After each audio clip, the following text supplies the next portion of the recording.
Hey guys, another question that came in that we want to answer is this. How do you know the difference between going through with lust or just something innocent?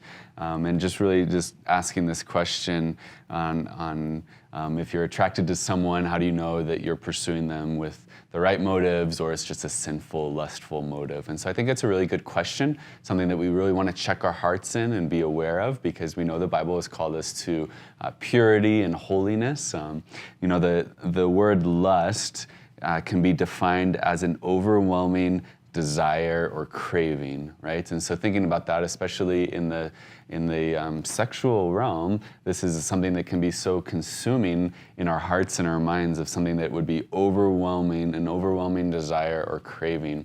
And so that's obviously sinful, and that's not the direction the Lord has called us to.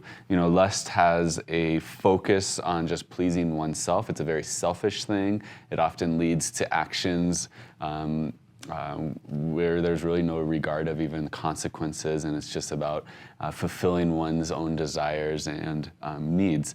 And so I think, looking at what the Bible says about it, I think lust in a lot of ways has something to do with just like possession and greed and just really unchecked desires of the heart. And so we know that that's not from the Lord.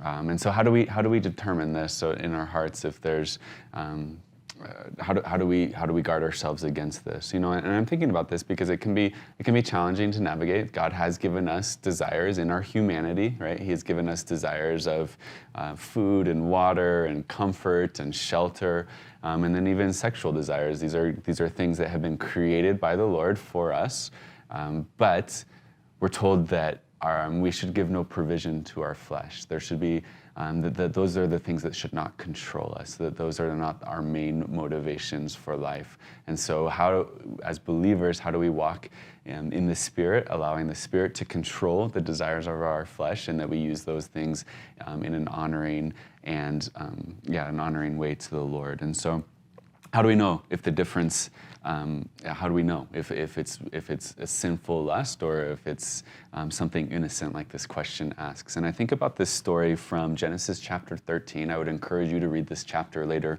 on your own, but it's essentially when Lot and his uncle Abraham, they're splitting ways.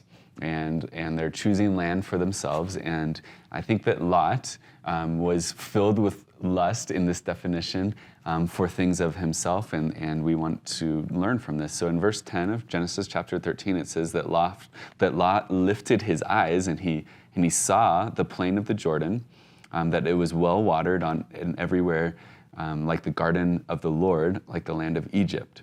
And then in verse 11, it says that Lot chose for himself all the plain of Jordan, and he journeyed east. And then in verse 12, it says that Abram dwelt in the land of Canaan, but Lot dwelt in the cities of the plain, and he pitched his tent as far as Sodom.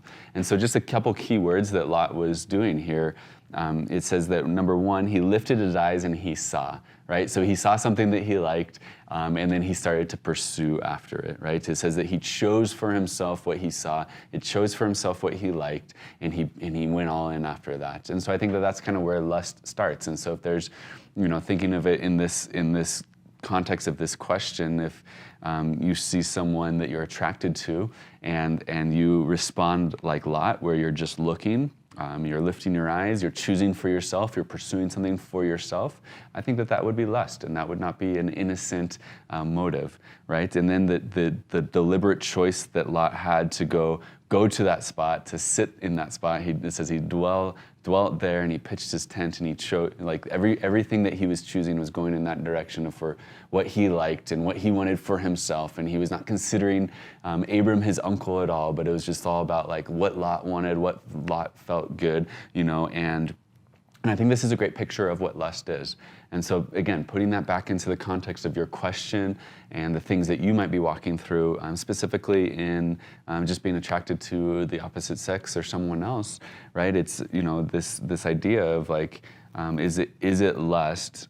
Think through that in your own heart of like, is this just something that I look at, that I like, and that I want, and I'm thinking you're just self-absorbed, right? That would definitely be a sinful a sinful action. Jesus has called us to put others above ourselves, and so we want to be putting others above ourselves. So even in that, if you're pursuing a relationship, if you're attracted to someone, and you're pursuing that relationship only because of something that you see that you like and that feels good for yourself, and it's all about yourself, I would say that's the line that you're like, man, you don't want to go in that direction. Instead, you want to put that person above something else and honor the Lord in that. Don't be like Lot, where you're just choosing for yourself and charging after it, but instead, you want to honor the Lord in those choices. And so in 1 John chapter 2, it says that the lust of the eyes and the pride of life is really the destruction that the enemy wants to get us caught up into. And so we want to be so careful about like